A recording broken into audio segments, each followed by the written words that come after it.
अपगतमधमानैरन्तिमोपायनिष्ठैः अधिगतपरमार्थैः अर्थकाम अनपेक्षैः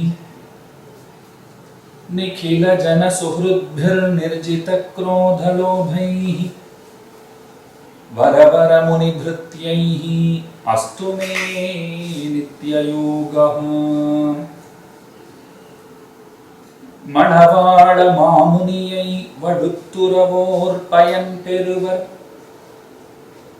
குணமாகக் கொண்மினிதை கொடும்பிறவிப்பிணியகல்வீர் பணவாளராம் இவராம் பகைத்தாரேல் உய்தலிலர் மணமுடைய மந்திரமா மதிக்கொள்ளீர் தனியனையே.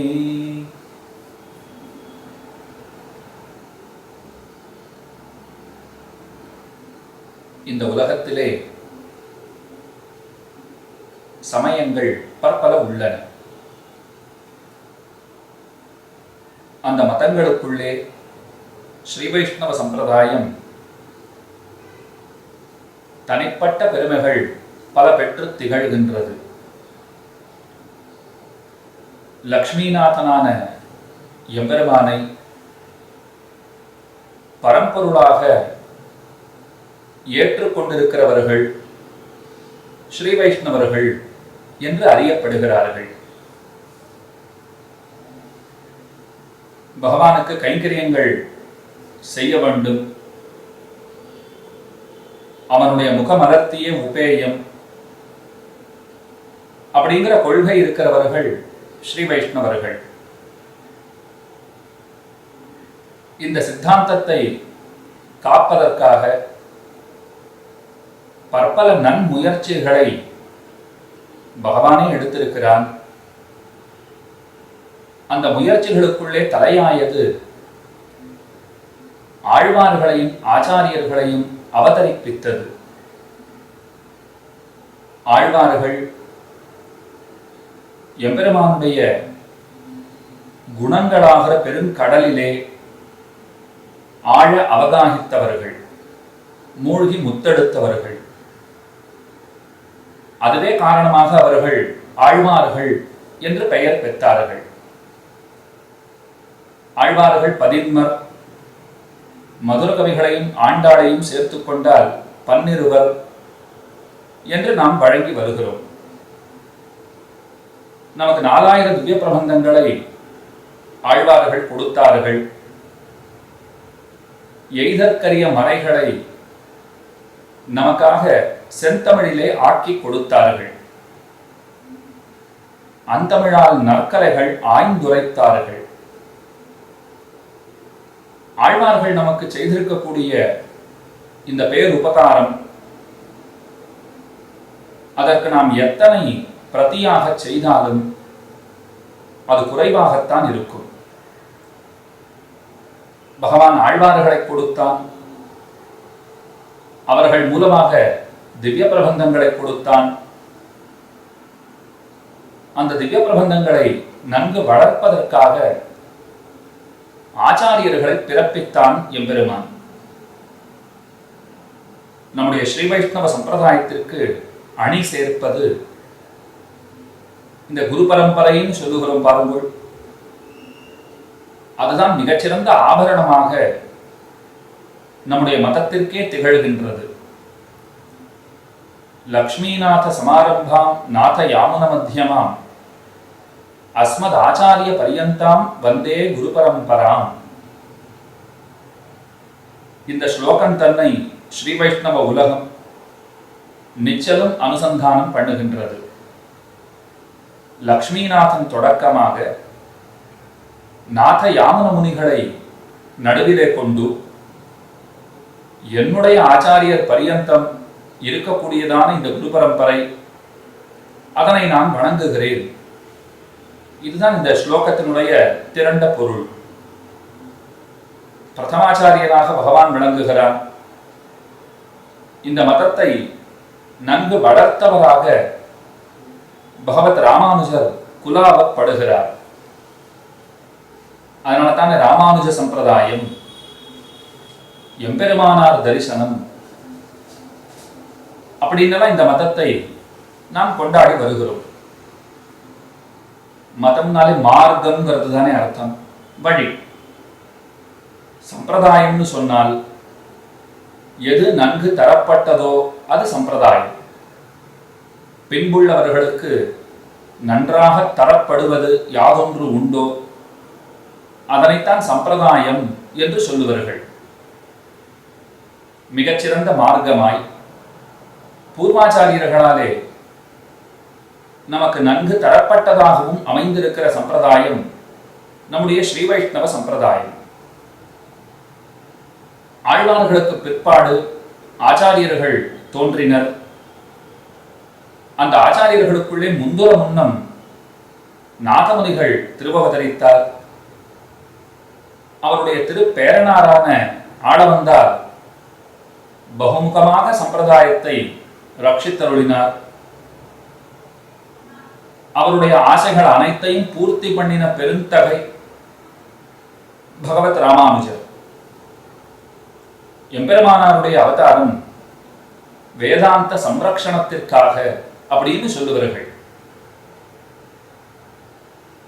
காதா தாதாகதானா கலதி கமனிகா காபிலி குவாபிலீனா க்ஷீணா காணாதவாணி துருகிண ஹரகிரஹா சௌரபம் நாரபந்தே க்ஷாமா கௌமாரிலோக்திஹி ஜகதி குருமதம் கௌரமாத்தூரமாந்தம் காசங்கா சங்கராதேஹே பஜதி யதிபதௌ பத்ரவேதீம் திரிவேதீம் என்று வேதாந்தாச்சாரியர் யதிராஜ சப்ததியிலே எம்பெருமானாரை கொண்டாடுகிறார்.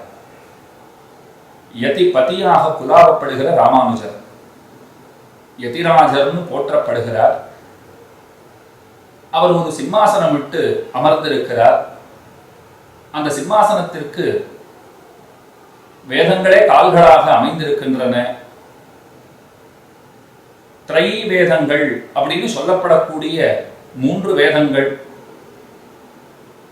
ரிக்வேதம், யஜுர்வேதம், சாமவேதம், அவைகளுக்குள்ளே அடக்கமான அதர்வண வேதம்,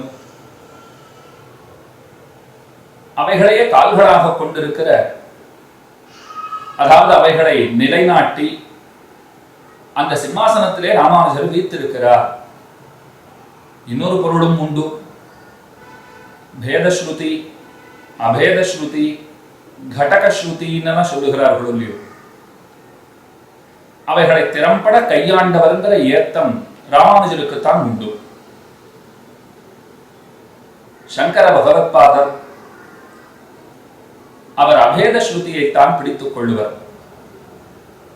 துவைதாச்சாரியர்கள் வேதஸ்ருதியை மட்டுமே அவர்கள் பார்ப்பார்கள். ஆனா வேத நூல்னு எடுத்துட்டா எல்லாவற்றையும் தானே நாம் திறம்பட ஆராய்ந்து அறிய வேண்டும். ஒன்றை எடுத்துக்கொள்வேன், மற்றொன்றை விட்டுவிடுவேன், இது சரியான போக்கன்று என்று திருவுள்ளம் பற்றினார் ராமானுஜர். அதனாலே அவர் வேத ஸ்ருதிகளுக்கும் பொருள் சொன்னார், அபேத ஸ்ருதிகளுக்கும் எங்கனம் பொருள் உரைக்க வேண்டுமோ அங்கனம் பொருள் உரைத்தார். அதற்கு அவர் துணையாக கொண்டது கடக ஸ்ருதிகளை, ஒருங்க விடுகிற வேத வாக்கியங்களை துணை கொண்டார். வேதாந்த சம்ரக்ஷணத்தை நன்கு செய்தார். நாட்டிய நீசச்சமயங்கள் மாண்டன, நாரணனை காட்டிய வேதம் களிப்புத்தது என்று கொண்டாடுகிறார் அமுதனார். அப்ப எம்பெருமானாருடைய அவதாரம் வேதாந்த சம்ரக்ஷணத்திற்காக, வடமொழி வேதாந்தங்களை காப்பதற்காக என்று நாம் புரிந்து கொள்ளுகிறோம். அவத்தை மட்டும் ரட்சித்து விட்டால் போதுமா? தமிழ் மறைகளை ரட்சிக்க வேண்டாமா? திராவிட வேதாந்தத்தை ரட்சிக்க வேண்டாமா? அந்த ரட்சணம் யாராலே சாத்தியம்? ஞானத்தையே தனக்கு அடையாளமாக கொண்டிருப்பவனாய், அனந்தன் என்று பெருமானுடைய திருநாமத்தையே தன்னுடையதாக வகித்திருப்பவனாய், எவராலும் அளவிட ஒண்ணாத வைபவத்தை உடையவனான ஆதிசேஷன், அவனால் மட்டுமே திராவிட வேத சம்ரக்ஷணம் அதையும் செய்ய போகும். அப்படின்னா ஆதிசேஷன் தான் சம்ஸ்கிருத வேதாந்த ரட்சணத்தையும் பண்ண வேண்டும். அதே ஆதிசேஷன் தான் தமிழ் மறைகளையும் காத்திட வேண்டும். வேறு வழி இல்லை. சேற்றுக்கமல வயல் சூழ் அரங்கரதம் சீர்தழைப்ப போற்றி தொழு நல்ல வந்தனர் வாழவி பூதலத்தே மாற்றற்ற செம்பொன் மணவாளமாமுனி வந்திலனில் ஆற்றில் கரைத்த புலியல்லவோ தமிழாரணமே. ரொம்ப பிரசித்தமான ஒரு பாசுரம் இது. மணவாள மாமுனிகள் திருவவதாரம் செய்திருக்கவில்லைன்னு சொன்னால் தமிழ் ஆரணம், தமிழ் மறை, திவ்ய பிரபந்தங்கள் ஆற்றில் கரைத்த புலியாகி போயிருக்கும், ஒருவருக்கும் பிரயோஜனப்படாமலே போயிருக்கும். மன்னிய சீர் மாறன்கலை உணவாக பெற்றவரான மணவாள மாமுனிகள் பல வழிகளாலே திராவிட வேதாந்தத்தை சம்ரட்சித்து கொடுத்தார். அப்ப ஒரே ஆதிசேஷனுடைய இருவேறு அவதாரங்கள். எம்பெருமானாராக திருவவதாரம் பண்ணினது வடமொழி மறைகளை காப்பதற்காக. மணவாள மாமுனிகளாக அதே ஆதிசேஷன் தோன்றியது தமிழ் மறைகளை காப்பதற்காக. தென்னாடும் வடநாடும் தொட நின்ன திருவரங்கம்னு சொல்லுகிறோமே.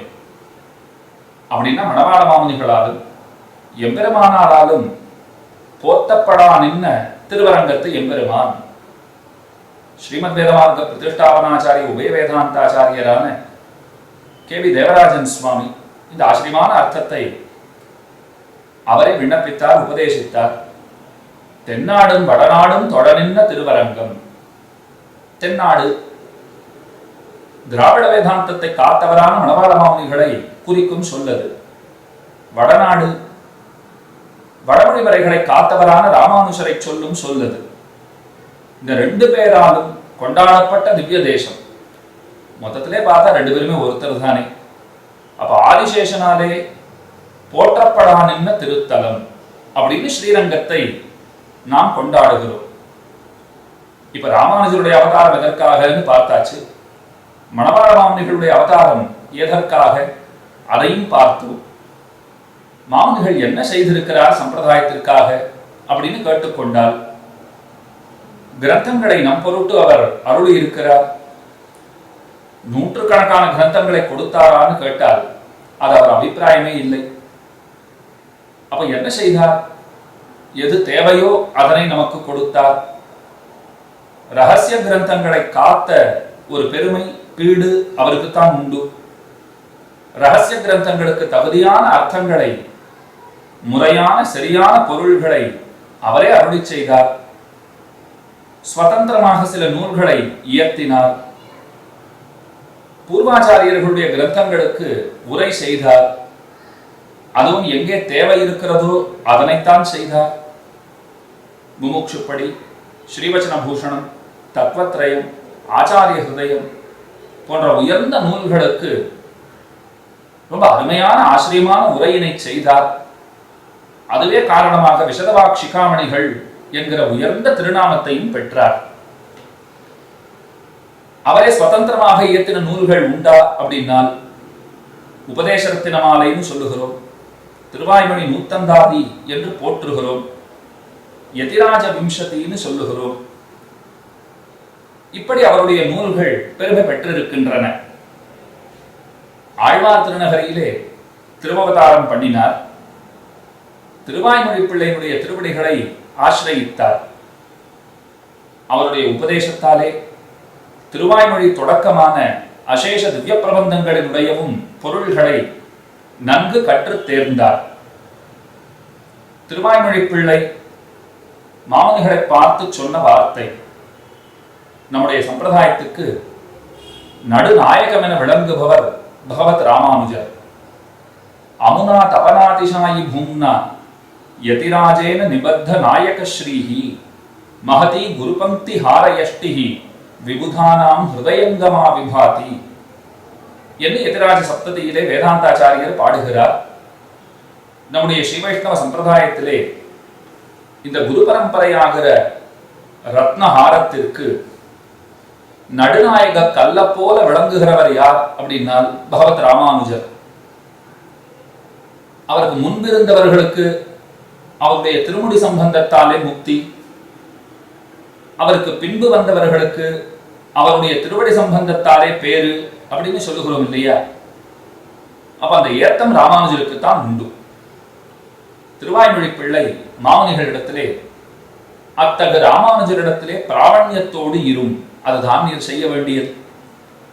நாம பேத்துக்குன்னு தனிப்பட ஏதும் செய்ய வேண்டிய தேவையில்லை. உய்ய ஒரே வழி உடையவர் திருவடி, இது தெரிஞ்சா போதும்.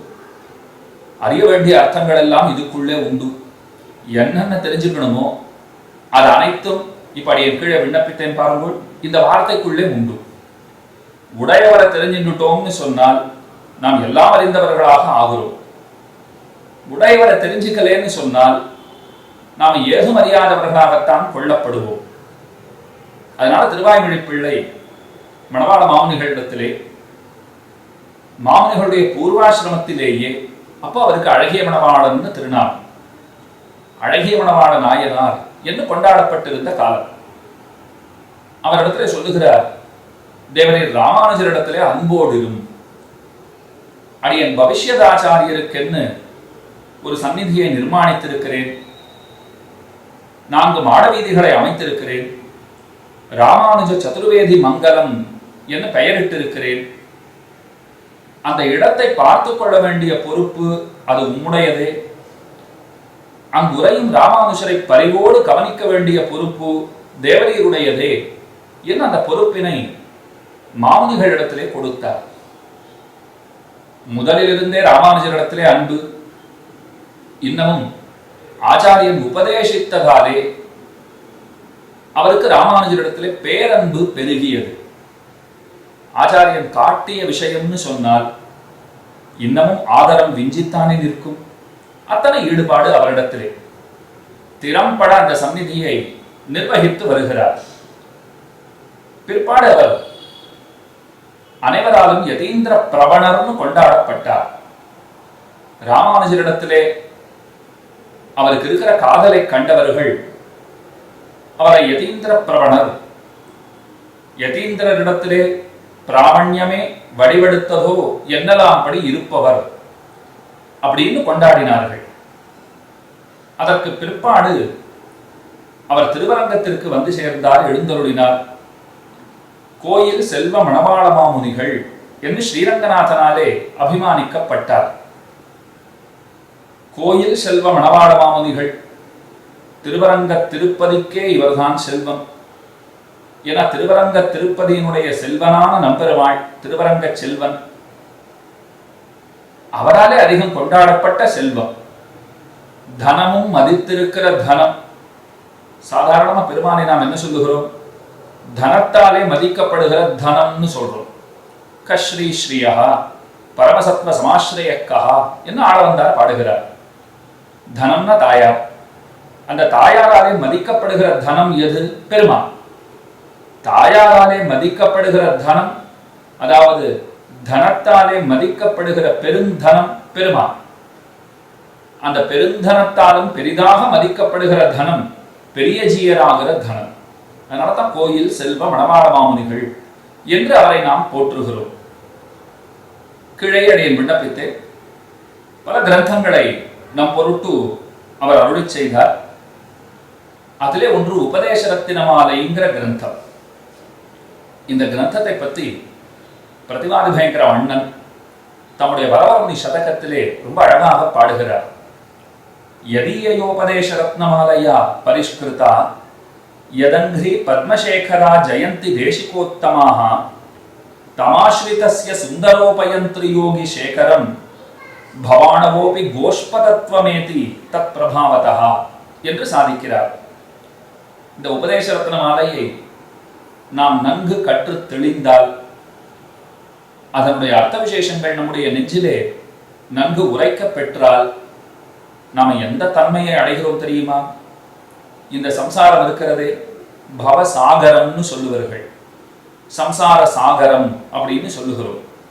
பிறவி பெருங்கடல் அப்படின்னு சொல்லுகிறோம். இதை கடப்பதுங்கிறது ரொம்ப அரிதான செயல் தானே. ஆசைப்படுறோம், சுலபமா முடிச்சு விடுறதா? பிறவி என்னும் பெரும் கடல் அத்தனை சுலபமாக வற்றி போகுமா? போகும் என்கிறார் பிரதிபாதி பயங்கரம் அண்ணன். எப்படி போகும்னு கேட்டால், உபதேச ரத்தின மாலையை நீங்கள் காதலோடே கற்கத் தொடங்குங்கள். அதை நன்னா கத்துக்கிட்டீர்களானால் இந்த சம்சார சாகரம் உங்களுக்கு எப்படி ஆகிவிடும் தெரியுமா? மாட்டினுடைய குழம்பின் அடியிலே தேங்கின நீர் போலே அந்த அளவுக்கு வற்றி போய்விடும். சுலபமா கடந்துவிடலாம். அப்ப உபதேச ரத்னமாலையை தெரிஞ்சுண்டா நாம சம்சார சாகரத்தை கடந்து விடலாம். இது யாரோ சாமானியர் ஒரு வழிப்போக்கர் சொல்லவில்லை. வாதி பீக்கரர், வாதி பயங்கரர், பிரதிவாதி பயங்கர சிம்மம்னு கொண்டாடப்படுகிற பிரதிவாதி பயங்கரம் அண்ணன் அவர் 600 ஆண்டுகளுக்கு முன்பே சொல்லி வைத்திருக்கிறார். அப்ப இந்த கிரந்தம் நமக்கு ரொம்ப உத்தேசியமான கிரந்தம்ங்கிறது தெரிகிறது. உபதேச ரத்தின மாலை நமக்கு ரொம்ப முக்கியமான கிரந்தம் என்பதனை நாம் புரிந்து கொள்ளுகிறோம். இதுல என்ன சொல்லப்பட்டிருக்கிறது, இந்த கிரந்தத்திலே அப்படி என்ன பேசப்பட்டிருக்கிறது, அதுதான் இன்றைக்கு நம்முடைய அனுபவத்திற்கு விஷயம். ஆழ்வார்கள் நமக்காக தோன்றினார்கள். ஆச்சாரியர்களுடைய திருவவதாரங்கள் அவையும் நமக்காகத்தான் ஏற்பட்டவை. அவர்களுடைய அவதார வைபவங்கள் என்னென்ன, அவர்களுடைய திருவாக்குகள் என்னென்ன, அவர்களுடைய அனுஷ்டானங்கள் என்னென்ன, இதெல்லாம் அந்த நாள்லயே பல பேருக்கு தெரியாம போயிடுதான். இப்ப இன்னைக்கு கூட நீங்க பாருங்க, ஏதோ 2020 ஆழ்வார்களுடைய பெயர் சரியா சொல்ல வரலே தெரியலன்னா நாம பெருசா ஆச்சரியப்படவே மாட்டோம். காலம் எங்கேயோ போய் கொண்டிருக்கிறது. நல்ல விஷயங்களை கேட்கணுங்கிற ஆர்வம் ஒரு பக்கம் பார்த்தா அது பல்கி பெருகின்றிருக்கா போல தெரிகிறது. இன்னொரு பக்கம் பார்த்தால் அனர்த்த படுகுழி, அதில் வீழ்கிறவர்கள் அந்த எண்ணிக்கை தான் கணிசமா வசந்துட்டே போறது. ரொம்ப கவலைப்பட்டு இருக்கோம். அப்ப இன்னைக்கு ஒருத்தர் ஆழ்வார்கள் பெயர்களை வரிசையா சொல்ல தெரியலன்னா நாம பெருசா ஆச்சரியமே பட மாட்டோம். ஆனா 650 ஆண்டுகளுக்கு முன்னமேயே அதுதான் நிலைமை. தங்களை ஸ்ரீ வைஷ்ணவர்களாக சொல்லிக் கொண்டிருப்பவர்கள் பலருக்கு ஆழ்வார்களுடைய திருநாமங்களை வரிசையாக சொல்லக்கூட தெரியவில்லை. மாமுனிகள் வேதனைப்பட்டார். இதுனா அநியாயமாக இருக்கிறதே. ஆழ்வார்களை பற்றி சரியா தெரியவில்லை, ஆச்சாரியர்களுடைய வைபவங்கள் சரியாக தெரியவில்லை. நம் பொருட்டு எத்தனை கிரந்தங்களை அவர்கள் உபகரித்திருக்கிறார்கள். அந்த நன்றி உணர்வு ஒருவரிடத்திலும் இல்லை. திருநக்ஷத்திர பரிபாலனங்கிறது எத்தனை முக்கியம், அதை யாரும் செய்வதில்லை. ஆழ்வாராச்சாரியர்கள் எந்தெந்த திருநக்ஷத்திரத்திலே தோன்றினார்களோ அந்த நாள்களை கொண்டாடுகைன்னு உண்டோ இல்லையோ, அது பல பேருக்கு தெரியவில்லை. இதெல்லாம் ரொம்ப வேதனைப்பட்டார். எல்லாருக்கும் எடுத்து சொல்ல வேண்டும். அவர் தீர்க்கதரிசி, பார்த்தார் இப்பவே தெரியலையே, இன்னும் பின்னே வருகிற காலத்திலே அவர்களுக்கெல்லாம் யார் சொல்லுவார்கள், நாம் சொல்லி வைப்போம் என்று சங்கல்பம் செய்து கொண்டார். அதனாலே யாருக்கும் தெரியாதபடி அப்படின்னா ஆழ்வாராச்சாரியர்களுடைய வைபவங்கள் யாருக்கும் தெரியாதபடி சுருங்கி போயிருக்கிற அந்த நிலையை கண்டார். சம்சாரிகளுடைய ஞான மாந்தியத்தையும் கண்டார். அறிவின்மைங்கிறது நிறைய இருக்கு. என்ன இருக்கு? அறிவு இருக்கான்னா அறிவின்மை இருக்கு, அஜ்ஞானம் இருக்கு. ஞானம் இருக்கான்னா இருந்தா நன்னா இருக்குங்கிற போல இருக்கு. இதெல்லாம் பார்த்தார். அதனாலே தம்முடைய கரைபுரண்ட கருணையினாலே ஆழ்வார்களுடைய அவதார ரகசியாதிகள், ஆழ்வார்களுடைய அருளி செயல்கள், இந்த ரெண்டையும் நன்னா தெரிஞ்சின்றிருக்கிறவாளான ஆச்சாரியர்கள், அவர்களுடைய உக்தி அனுஷ்டானங்கள், அவர்கள் என்ன பேசி இருக்கிறார்கள், அவர்களுடைய அனுஷ்டானங்கள் என்ன, இந்த அர்த்தங்களை எல்லாம் இந்த உலகத்தவர்கள் அறிந்து உஜ்ஜீவிக்க வேணுங்கிற ஆசையோட உபதேச ரத்தின மாலைங்கிற கிரந்த முகமாக உபகரித்தருளினார் மாமுனிகள். இதெல்லாம் உபதேச பரம்பரா பிராப்தங்களான அர்த்தங்கள். அந்த அர்த்தங்களையே இந்த பிரபந்தம் காட்டி கொடுக்கிறபடியினாலே இதற்கு உபதேச ரத்தின மாலை என்கிற பெயர் ஏற்பட்டது. இந்த பெயரை யார் வைத்தார்கள்? மாமுனிகளே சாற்றினார். அவரே சாற்றினாரா? ஆமாம். ஒருவன் ஒரு பிள்ளையை பெறுகிறான். அந்த பிள்ளைக்கு பெயரை அந்த பிள்ளையினுடைய தகப்பனே வைப்பதில்லையா? அப்படித்தான் மாமுனிகள் தாம் அருளி செய்த இந்த கிரந்தத்துக்கு தாமே பெயர் சாற்றினார். இப்ப திருமந்திரத்தை பாருங்க, அஷ்டாட்சர மந்திரம்னு சொல்றோமே, அந்த அஷ்டாட்சர மந்திரத்தை எப்படி கொண்டாடுவார்கள்னால் சர்வம் அஷ்டாட்சராந்தஸ்தம், எல்லாமே அஷ்டாட்சரத்துக்குள்ளே உண்டு. ஏன்னா அது வேத சாரமாக விளங்குகிறது. அந்த திருமந்திரத்திலே சொல்லப்பட்ட அர்த்தங்கள் என்ன? ஸ்வரூபம் சொல்லப்பட்டிருக்கும், உபாயம் சொல்லப்பட்டிருக்கும், புருஷார்த்தம் என்னங்கிறது காட்டப்பட்டிருக்கும். தன்மை என்ன, நம்முடைய தன்மை என்ன, பரனுடைய தன்மை என்ன, இதெல்லாம் நல்லா பேசும். உபாயம் என்ன, அவரை அடையும் வழியாது, எதற்காக அடைய வேண்டும், புருஷார்த்தம் என்ன, பலன் என்ன, அந்த பலனையும் சொல்லும். அதை உள்ளபடி சொல்றது பார்த்தீங்களா. அதுக்கு மேலே இப்ப இந்த ஸ்வரூபம், உபாயம், புருஷார்த்தம்னு பார்த்தோமே, இவைகளுடைய உண்மை நிலை, உள்ளபடி நிலை இருக்கே, அதையும் சொல்லும். பகவத் அனன்யாருக சேஷத்துவம், அதுதான் நம்முடைய ஸ்வரூபம். அதுக்கு என்ன அர்த்தம்னா, பகவானை தவிர பிறர்க்கு தகாத அடிமைத்தன்மை. நான் பெருமானுக்கு மட்டுமே ஆட்பட்டவன், அவனை தவிர மத்தையோருக்கு நான் ஆட்பட்டவன் அல்லன் அப்படிங்கிற விஷயம் அதை காட்டும். அது நம்முடைய ஸ்வரூபம். ஆனா ஸ்வரூப யாதாத்மியம்னு ஒண்ணு இருக்கு. ஸ்வரூபத்தினுடைய உண்மை நிலை. இப்ப தன்மை என்னங்கிறத கீழே சொன்னேன். நாம் பெருமானுக்கே ஆட்பட்டவர்கள், அவனை தவிர வேறு யாருக்கும் நான் உரித்தானவன் அன்று. இது உண்மை தன்மை. அந்த தன்மையினுடைய உண்மை நிலைன்னு ஒன்று இருக்கு. அதத்தான் ஸ்வரூப யாதாத்மியம் அப்படின்னு சொல்லுவார்கள். அது என்ன உண்மை நிலை அப்படின்னா, பாகவத சேஷத்துவம் அப்படின்னு அதனை சொல்லுவார்கள். பெருமானுக்கு மட்டுமே அடிமைப்பட்டவன் சொன்னாலும் அங்கேயே பாகவத சேஷத்துவமும் அனுசந்தேயம். பெருமானுக்கு அடிமைப்பட்டவன் என்ன அர்த்தம், அவருக்கு என்ன சந்தோஷமோ அதைத்தானே நான் செய்ய வேண்டும். அப்ப நான் கொஞ்சம் யோசிக்கணும், அவருக்கு எது சந்தோஷம். அவர் சொல்றார், என் அடியவர்களுக்கு நீ அடியவனாக இருந்தால் அதுதான் எனக்கு சந்தோஷம், அதைத்தான் நான் ரொம்ப பெருமையா நினைச்சிட்டு இருக்கேன், அதுதான் எனக்கு ரொம்ப ஆனந்தத்தை கொடுக்கக்கூடிய விஷயம் அப்படிங்கிறார். இப்ப கீழே சொல்றச்சே, நான் பெருமானுக்கு மட்டுமே அடிமைப்பட்டவன் அப்படின்னு நாம தெரிந்து கொள்ள வேண்டும். அப்படி தெரிஞ்சுட்டோம்னா ஸ்வரூபத்தை தெரிஞ்சுட்டு இருக்கோம்னு அர்த்தம்.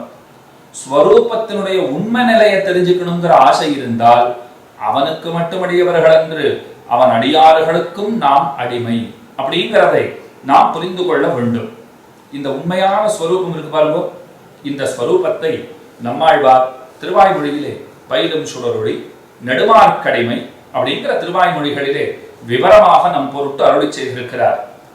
இந்த அர்த்தங்களை அடியொற்றித்தான் மதுரகவிகள் கண்ணினும் சிறுத்தாம்பு பாடினார். தேவுமத்தறியேன் குருகூர் நம்பி பாவி நின்னிசை பாடித் திரிவனேங்கிற அருளியோ. வேற தெய்வமே தெரியாது, எனக்கு நம்மாழ்வார் தான் தெய்வம், அவரைத்தான் நான் எல்லாமுமாக கொண்டிருக்கிறேன். இப்ப கீழே என்ன சொன்னேன், பெருமானுக்கு அடிமைப்பட்டிருக்கிறோம், அதை தெரிந்து கொள்ள வேண்டும். அது தெரியும்னா ஸ்வரூபத்தை தெரிஞ்சுட்டு இருக்கோம். ஸ்வரூப யாதாத்மியம் என்ன, அந்த தன்மையினுடைய உண்மை நிலை என்ன, அவன் அடியார்களுக்கும் ஆட்பட்டிருக்கை, அதைத்தான் பயிரும் சுடரொளியும் நெடுமார்க்கடிமையும் நமக்கு போதிக்கிறது. அதை மனசுல வாங்கிட்டு தான் கண்ணினும் சிறுத்தாம்பு பாடியிருக்கார். அந்த கண்ணினும் சிறுத்தாம்பையும் தன் உள்ளே கொண்டுதான் ராமானுஜ நூத்தந்தாதி பிறந்திருக்கிறது. ரொம்ப உயர்ந்த கிரந்தம். அமுதனார் பாடியிருக்கிறார். அமிர்த கவின்னு கொண்டாடுறோம் பாருங்க. முதல்ல ஒரு கிரந்தத்தை எழுதினார், ஒரு நூத்தந்தாதி எழுதியிருப்பார். அதை கொண்டு போய் ராமானுஜரத்துல கொடுக்கிறார். இந்த மாதிரி தேவரீரை பத்தி எழுதியிருக்கேன், கட்டாட்சி தருள வேண்டும் அப்படின்னு கொடுக்குறார். உடனே ராமானுஜர் பார்த்துட்டு, இதுன்னு ஏகமா கொண்டாடி இருக்கிறே, இத்தனை புகழ்ச்சி எனக்கு என்னமோ பண்றது ரொம்ப லஜ்ஜையா இருக்கு, இந்த கிரந்தம் வெளியில பிரச்சாரத்துக்கு போகவே கூடாது அப்படின்ட்டு அப்பவே அதை அழித்து விட்டார். நாம இருந்தா கஷ்டப்பட்டு எழுதின்னு போனோம், அவருக்கு பிடிக்கல, திரும்பவாது கொடுத்துருக்கலாம், இப்படி அழிச்சுட்டாரேன்னு வேதனைப்பட்டிருப்போமே. வேதனைப்பட்டதோடு நில்லாமல் இன்னொரு தடவை எழுத்தாணி பிடிச்சு அவரை பத்தி எழுதுறேன் அப்படின்னு நாம தயாராகுமா? அது வேற எழுதினா இன்னும் அவருக்கு பிடிக்கல, அவர் ஒன்றும் கொண்டாட போறது இல்லை, போதா குறைக்கு அதை அழிக்க வேற அழிச்சு விடுறார் அவர் அப்படின்னு கவலைப்படுவோமே. அவதான் கவலையே படலை, தீர்மானம் பண்ணிட்டார், கொண்டாடித்தான் புகழ்ந்துத்தான் எழுதியாக வேண்டும். ஏன்னா குரும் பிரகாசயத்து தீமானு, செய்ய வேண்டிய வேலையே அதுதானே. ஆச்சாரியனை கொண்டாடுவதுங்கிறது தான் நாம் அனைவரும் செய்ய வேண்டிய காரியம். அதை தவிர செய்ய வேண்டியதுங்கிறது இன்னொன்னு கிடையவே கிடையாது. ஆனா இப்ப ஆச்சாரியர் என்ன சொல்றார், நீ ரொம்ப கொண்டாடினா எனக்கு லஜ்ஜையா இருக்குங்கிறார், இதெல்லாம் தகாது, பிரச்சாரத்துக்கு போகவே கூடாதுங்கிறார். அப்ப என்ன செய்யலாம், இவரை எப்படி கொண்டாடணும் தெரியுமா? ஆழ்வார்களோடும் ஆச்சாரியர்களோடும் இவருக்கு இருக்கிற தொடர்பை மையப்படுத்தி இவரை நன்னா கொண்டாடணும். ஆனா எதனால இவர் கொண்டாட தகுந்தவர்? ஆழ்வார்களோடும் ஆச்சாரியர்களோடும் தொடர்பு இருக்கிறவராக இருக்கிறபடியினாலே கொண்டாட தகுந்தவர். அப்படி வச்சுட்டு கொண்டாடிட்டு போயிட்டோம்னா அவர் அதை மறுக்கவே முடியாது, இராய்க்க மாட்டார். அப்படியே எழுதி கொண்டு போனார். ராமானுஜர் படித்து பார்த்தார், முன்ன கொண்டாடினதை விட இப்ப இன்னும் அதிகமா தான் கொண்டாடி இருக்கார். ஆனா என்ன, ஆழ்வார்களோடும் ஆச்சாரியர்களோடும் இருக்கிற அவருடைய அந்த பிராவண்யம், அவர்களிடத்துல இருக்கிற அன்பு இருக்கு பாருங்க, அதை துளி கூட குறைத்து காட்டாமல் உள்ளது உள்ளபடி எழுதி இருக்கிறார். இப்ப அதை கிழிச்சுட்டு இதெல்லாம் சரியில்லைன்னு சொன்னால் ஆழ்வார்களாச்சாரியர்களோடு இருக்கிற தொடர்பை இவர் மறுத்ததாக ஆகிவிடும். அத்த மறுத்துட்டா அதுக்கு மேல நமக்குன்னு அடையாளமே எதுவுமே இல்லை இப்போ. அதனால ராமானுஜர் ஒன்றும் பேச முடியாமல் அந்த கிரந்தத்தை அங்கீகாரம் பண்ணினார். ஆனா கூட வீதியில பாடுறதுக்கெல்லாம் அவர் இசையவே இல்லை. என்னது 4000 திவ்ய பிரபந்தங்களுக்கு சமமாக இந்த கிரந்தத்தையும் ஓத வேண்டுமா? அதெல்லாம் கூடாது. ஆனா பெருமாளுடைய திருவுள்ளம் வேற மாதிரி இருந்துடுத்து. நம்ம பெருமாள் பார்த்தா ரொம்ப நல்லா இருக்கு இந்த கிரந்தம், அமுதனாருடைய இந்த கிரந்தம் இருக்கே ரொம்ப ஆச்சரியமாக இருக்கிறது, இதை கேட்டே தீர வேண்டும் அப்படின்னு தீர்மானம் பண்ணிட்டார். ராமானுஜ நூத்தந்தாதி, பிரபன்ன சாவித்ரி, பிரபன்ன காயத்ரின்லாம் கொண்டாடுறோமே, அந்த கிரந்தத்தை கேட்டே ஆக வேண்டும். ராமானுஜர் சொன்னார், உன்னுடைய புறப்பாட்டை ஒரு நாள் கூட அடியேன் விடவே மாட்டேன். காஞ்சி பிரதிவாதி பயங்கரம் சுவாமி அடிக்கடி சாதித்தருடு வராம், தேவப்பெருமாள் கோஷ்டியை அடியேன் சேவித்ததே இல்லை அப்படின்னு வராம். என்ன சுவாமி, இதுன்னு ஒரு பெருமையான விஷயமா இது? கோஷ்டியை சேவிச்சதே இல்லைங்கிறத அது ஒரு பெரிய குறை, ஒரு குற்றம். அதை போய் இப்படி ரொம்ப கர்வமா சொல்லிக்கலாமா, ரொம்ப பெருமையா சொல்லிக்கலாமான்னால் அவர் சொல்ல வந்திருப்பதனுடைய சூக்ஷ்மத்தை நாம புரிந்து கொள்ள வேண்டும். கோஷ்டியை சேவிக்கிற நிலை எப்ப ஏற்படும்னால், நீங்கள் கோஷ்டியிலே இடையிலே கலந்தீர்களானால் ஏற்படும். கோஷ்டி ஒரு இடத்துல தொடங்கிட்டா வீதியா வந்துட்டு இருக்கா, நான் போய் நடுவுல கலந்துக்கிறேன்னு வச்சுக்கோங்க, அப்ப வீதியிலே நெடுஞ்சான் கிடையாக விழுந்து வணங்கி விட்டு அந்த கோஷ்டியிலே போய் கலந்துக்கிறதுங்கிறது உண்டு. இப்ப கோஷ்டி தொடங்கறச்சேவே பெருமானை பார்த்து நின்று கொண்டு கோஷ்டி தொடங்கப்படுகிறதுனால் அவரை சேவிச்சுட்டு தான் ஸ்ரீசைலேஷ தயாபாத்திரம்னு ஆரம்பிப்பார்கள். அப்ப கோஷ்டியை வணங்குவதற்கு அங்கே வாய்ப்பே கிடையாது, தேவையும் இல்லை. அப்படின்னா சுவாமி என்ன சொல்ல வர்றாருன்னா, நான் முதல்லயே கோஷ்டிக்கு போயிடுவேன், பெருமானை சேவிச்சுட்டு கோஷ்டி தொடங்கப்படும், அதிலிருந்தே நான் அதிலே கலந்து கொண்டு விடுவேன், அதனால கோஷ்டியை ஒரு நாளும் அடியேன் சேவித்ததே இல்லை. என்ன அர்த்தம் நமக்கு கிடைக்கிறது தெரியுமா? 93 ஆண்டுகள் வாழ்ந்திருந்தார் இந்த நில உலகத்திலே, ஆனால் ஒரு முறை கூட அவர் கோஷ்டியை தவற விட்டதும் இல்லை, கோஷ்டியை விட்டதும் இல்லைங்கிறது ஒரு ஆச்சரியம். நடுவிலே போய் நாம தான் எத்தனையோ காரியம் வச்சுட்டு இருப்போம், இல்லாத காரியங்கள் இருப்பதாக நினைத்து கொண்டிருப்போம். போய்க்கலாம், கலந்துக்கலாம், முடியரச்சே போய் நின்றுண்டா போச்சு, இந்த மாதிரிதான் கணக்கு போட்டு வச்சிருப்போமே. அந்த தவறுகளை அவர் ஒரு நாளும் செய்ததே கிடையாது. நடுவிலே போய் கலந்து கொண்டதே இல்லைங்கிறத அவர் எப்படி சொல்றாரு பாருங்க, கோஷ்டியை நான் விழுந்து சேவிச்சதே இல்லை அப்படின்னு அவர் சொல்ல முடிந்ததுன்னு சொன்னால், அதனால்தான் சகல பூர்வாச்சாரிய சமுதாய அவதாரம் என்று அவர் கொண்டாடப்படுகிறார். அப்படித்தான் ராமானுஜர் அவரும் சொல்றார் பெருமாளிடத்திலே, கோஷ்டி அடியேன் விடவே மாட்டேன். இப்ப இந்த ராமானுஜ நூத்தந்தாதி பாடப்பட்டதுன்னு சொன்னா, கோஷ்டியில முன்னாடி நான் தானே போயிட்டிருப்பேன், அடியேனே போயிட்டிருப்பேன், என்னை பத்தின புகழுரைகளை நானே கேட்டுக்கொண்டு வருகிறேன்னு சொன்னால் பெருமானே ரொம்ப வெட்கமாக இருக்கிறது. பகவான் என்ன தெரியுமா சொன்னார், ஓ இப்படி ஒரு பிரச்சனை இருக்குன்னு தேவரீர் அபிப்பிராயப்படுகிறதா, திருவுள்ளம் பத்துகிறதா, அப்படின்னா இப்படி பண்ணுமே அப்படின்னார்.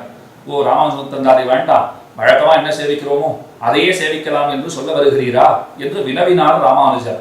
அப்ப நம்பெருமாள் சொல்றார், இல்ல இல்ல, இன்னைக்கு ஒரு நாள் நீர் கோஷ்டிக்கே வர வேண்டாம், விட்டுடும்னுட்டார், நீர் மட்டத்திலேயே இரும், இது நம்முடைய நியமனம்னுட்டார்.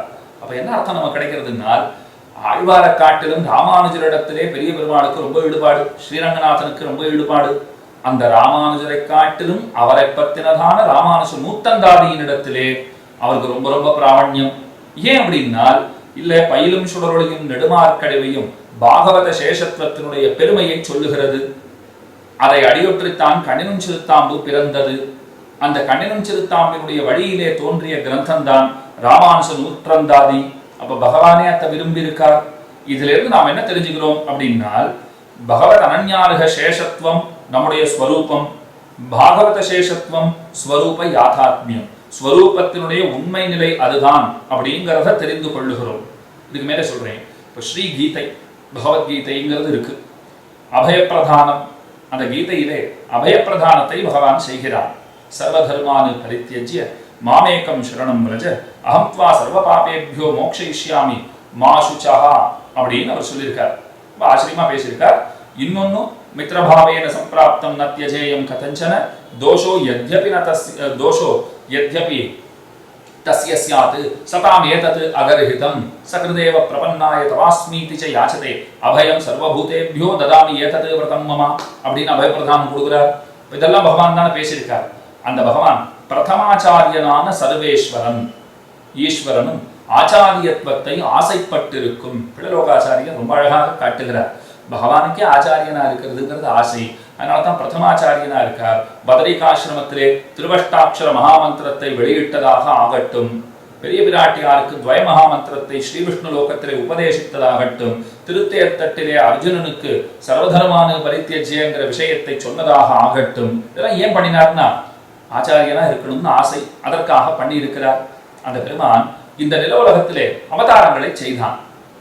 பகவான் பிறந்தாருள்ளி பிறந்தவாறும் வளர்ந்தவாறும் என்னின்ன யோனியுமாய் பிறந்தாய் இமையோர் தலைவா நிலவரம் பிறவர விரப்பாய் ஒளிவரும் முழுநலம் அப்படின்னு ஆழ்வார்கள் கொண்டாடி பேசுகிறார்கள். ஆழ்வார் போற்றி பாடுகிறார். அப்படி பல அவதாரங்களை பகவான் செய்திருக்கிறார்.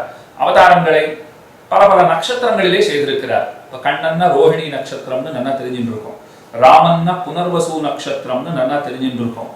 அதே போல கண்ணன் ஆவணி மாதத்திலே பிறந்தார், ராமன் சித்திர மாசத்திலே தோன்றினார் அப்படின்லாம் தெரிஞ்சுட்டு இருக்கோம். அவர்கள் திருவவதரித்த இடங்களிலே பக்கத்துல என்னென்ன நதிகள் உண்டுன்னா நல்லா தெரியுமே சுவாமி. இப்போ போன மாசம் கூட ராமஜென்ம பூமியில அடிக்கல் நாட்டு விழாலாம் நடக்கிறச்சே சரையூ நதியெல்லாம் காண்பிச்சாலே நல்லா டிவியில உட்காந்து ரொம்ப ஆச்சரியமா பார்த்தோமே. அப்ப சரையூ நதி ராமனுடைய தொடர்புடையது, யமுனா நதி கண்ணனுடைய தொடர்புடையது, இதெல்லாம் ரொம்ப நல்லா தெரிஞ்சுட்டு இருக்கோமே. இதிகாச புராண பிரசித்தங்களாக அமைந்திருக்கிற க்ஷேத்திரங்கள், தீர்த்தங்கள், அவர்கள் திருவவதரித்த நாள்கள், இதெல்லாமே நல்லா தெரிஞ்சுட்டு இருக்கோம். அதை நன்னா உபலாலனம் பண்ணவும் பண்றோம். அப்படின்னா ராமநவமியை நன்னா கொண்டாடுறோம், ஸ்ரீ ஜெயந்தியை நன்னா கொண்டாடுறோம், இதெல்லாம் பண்ணிட்டு இருக்கோம். அது மட்டும் போருமா? அதெல்லாம் பண்ண வேண்டியதுதான். அது ஸ்வரூபத்துக்கு அனுரூபமான ஒன்று, அதை யாருக்கும் மறுக்கவே போறதில்லை. ஆனா அதே போல ஆழ்வார்கள் அவதரித்த மாதங்கள், திருநட்சத்திரங்கள், திவ்ய தேசங்கள், அவைகளையும் நாம் அறிந்து கொண்டாட வேண்டாவோ? அதுதான் ஸ்வரூபத்தினுடைய உள்ளபடி நிலையான உண்மை நிலையாகும். கீழே ஒரு விஷயம் நாம பார்த்தோமே, நாம் பெருமானுக்கு அடிமைப்பட்டவர்கள், அதுதான் ஸ்வரூபத்தை தெரிஞ்சுக்கிறது. அதுக்கு மேல இருக்கிற உண்மை அறிவுங்கிறது என்ன? பெருமானுக்கு அடிமைப்பட்டவர்கள்னு சொன்னால் அவன் அடியார்களுக்கும் ஆட்பட்டவர்கள். அதை ஞாபகத்துல மனசுல வச்சுக்கோங்க. இப்ப இதையும் பார்த்துக்கணும். நாம எப்படி ஸ்ரீராமநவமி கொண்டாடுகிறோம், ஸ்ரீ ஜெயந்தி கொண்டாடுகிறோம், அது நம்முடைய ஸ்வரூபத்திற்கு சேர்ந்தது. ஆனால் அதனுடைய உண்மை நிலை, அதனுடைய எல்ல நிலை எதுன்னா ஆழ்வார்களுடையவும் ஆச்சாரியர்களுடையவும் பெருமைகளை நாம் நன்கு தெரிந்து கொண்டு அவர்கள் திருவவதரித்திருக்கக்கூடிய நன்னாள்களை கொண்டாடிடுகை, அதுதான் உண்மை நிலைங்கிறது இந்த இடத்திலே விஷயம். ஆகவே நாம் இதெல்லாம் நன்னா தெரிஞ்சுண்டு ஸ்வரூப யாதாத்மிய பிரகாசம், தன்மையினுடைய உண்மை நிலை இருக்கு பாருங்க, அது நன்கு வெளிப்படும்படியாக நாம இருக்க வேண்டும். அதற்கு ஏது வழினா மணவாள மாமுனிகள் அருளி செய்திருக்கிற உபதேச ரத்தின மாலை தான் வழி. அதனாலதான் இந்த கிரந்தத்தை அவர் நமக்கு கொடுத்தார். பொய்கை ஆழ்வார் தொடக்கமாக திருமங்கை ஆழ்வார் ஈராக உள்ள ஆழ்வார்கள் 10 பேர். பொய்கையார், பூதத்தார், பேயார், புகழ்மழிசை ஐயன், அருள்மாறன், சேரழகோன், துய்யவட்டநாதன், நண்பர்தாள் தூளி, நற்பாணன், நன்கலியன், ஈதிவர் தோத்த தடைவாம் இங்கு. ரொம்ப அழகான பாசுரம். ஆழ்வார்களை வரிசையா சொல்லுங்கன்னு சொன்னால் இந்த பாட்டை மனப்பாடம் பண்ணிட்டுட்டா சுலபமா சொல்லிடலாம், கட்டமே கிடையாது. இல்லைன்னா நாம கொஞ்சம் முதல்ல பெரிய ஆழ்வாரா ஏன் சுவாமி இப்படி சொன்னீர்னு கேட்டா பேர்லயே பெரிய ஆழ்வார்னு இருக்கே, அதனால அவர் தான் பெரியவரா இருப்பார் அப்படின்னு நினைச்சுட்டேன் அப்படின்னு சொல்லிட்டோம். அப்போ இளையவர் யார்? நம்ம ஆழ்வார். ஏன் அவர் இளையவர்னா இல்லை நம்ம பையங்கிற போது நம்ம ஆழ்வார்னு பேர் இருக்கே, ரொம்ப நெருக்கமா இருக்காரு, சின்ன பையன் போல் இருக்கு, எல்லாரையும் விட சின்னவர் போல் இருக்கு, இப்படிலாம் வியாக்கியானம் பண்ணிட்டு இருந்தா ஆழ்வார்களை நாம வரிசையா சொல்லவே முடியாது. அப்ப வழி என்னன்னா உபதேச ரத்னமாலையை கற்க வேண்டும். அதுல இந்த பொய்கையார், பூதத்தார், பேயார், புகழ்மெழிசை ஐயன், அருள்மாறன், சேரழகோன், துய்யவட்டநாதன், நண்பர்தாள் தூளி, நற்பாணன், நன்கலியன், ஈதிவர் தோத்த தடைவாம் இங்கு. உடனே ஒருத்தர் எழுந்து கேள்வி கேட்டார், இதுல பாதி ஆழ்வார்கள் பேர் வரவே இல்லையேன்னா. எந்தெந்த ஆழ்வார்கள் பேர் வரல? சுவாமி தொண்டரடிக்குடி ஆழ்வார் பேர் வரல, திருமங்கை ஆழ்வார் பேர் வரலன்னா.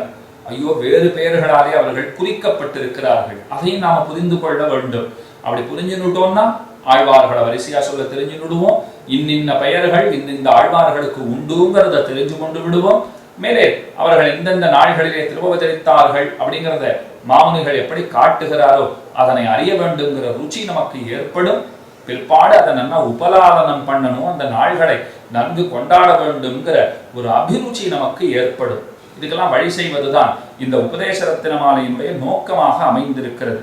அப்ப முதல்ல பொய்கை ஆழ்வார் தொடங்கி திருமங்கை ஆழ்வார் வரைக்கும் இருக்கக்கூடிய ஆழ்வார்கள், அவர்கள் எல்லாம் பிரதம பருவ நிஷ்டர்கள். பிரதம பருவ நிஷ்டர்கள் அப்படின்னு சொன்னால் பெருமானை கொண்டே பெருமானை அடைய முற்படுகிறவர்கள். பகவானை கொண்டே பகவானை அடைய வேண்டுங்கிற பாரிப்பு இருக்கிறவர்கள் அவர்கள் வைபவத்தை முதல்ல அருளி செய்கிறார். அதற்கு பிற்பாடு ஆச்சாரிய நிஷ்டையிலே பழுத்தவர்களான சிலர், ஆண்டாள் இருக்கிறார், மதுரகவிகள் இருக்கிறார், எப்பெருமானார் இருக்கிறார், இந்த மூவருடைய வைபவத்தை மேல பேசுறார். நல்லா நினைவிலே வைத்துக் கொள்ளுங்கள். முதல்ல ஆழ்வார்களை பத்தி எல்லாம் பாடுறார். ஏன்னா அவர்கள் எல்லாம் பிரதம பருவ நிஷ்டர்கள், பெருமானை கொண்டே பெருமானை அடைய வேண்டுங்கிற அபிப்பிராயம் இருக்கிறவர்கள். அதுக்கு மேலே இந்த 3 பேருக்கு என்ன தனிப்பட்ட சிறப்பு? ஆண்டாள், மதுரகவிகள், எம்பெருமானார், இந்த 3 பேரும் ஆச்சாரிய நிஷ்டையிலே ஊறினவர்கள். அப்போ பிரதம பருவ நிஷ்டருடைய வைபவத்தையும் சரம பருவ நிஷ்டர்களுடைய வைபவத்தையும் திவ்ய சூக்தி வைபவத்தையும் உபதேசரத்ன மாலையில என்ன செய்கிறார்னா, முதல்ல பிரதம பருவ நிஷ்டர்கள் ஆழ்வார்கள் அவர்களுடைய வைபவத்தை எல்லாம் சொல்லுகிறார். சரம பருவ நிஷ்டர்களான 3 பேர் பார்த்தோமே, ஆண்டாள், எம்பெருமானார், மதுரகவிகள். இந்த ஆண்டாள், மதுரகவிகள், எம்பெருமானார், இந்த மூவருடைய வைபவம் முக்கியமா. அதுக்கு மேலே திவ்ய சூக்தி வைபவம். அந்த ஆழ்வார்கள் நமக்கென்று எதை கொடுத்தார்கள், எதற்காக நமக்காக அவர்கள் எதனை கொடுத்தார்கள், என்னென்ன பாடினார்கள், அந்த வைபவங்கள். பூர்வாச்சாரிய வச்சன பிரச்சுரமான ஸ்ரீவச்சன பூஷணத்தினுடைய வைபவம் முக்கியமான நோக்கம். உபதேசரத்னமாலை கிரந்தம் எதற்காக பிறந்ததுன்னு கேட்டுக்கொண்டால் ஸ்ரீவச்சன பூஷணத்தினுடைய பெருமைகளை பகர்வதற்காகவே தோன்றியது. நம்ம தனியா வேற எந்த காரணமும் சொல்லவே வேண்டாம். உபதேசரத்னமாலை is equal to Srivachana Bhushana வைபவம் அப்படின்னு நாம் சுலபமா புரிஞ்சுடலாம். ஏன்னா அது பூஷணம், ஆபரணம்.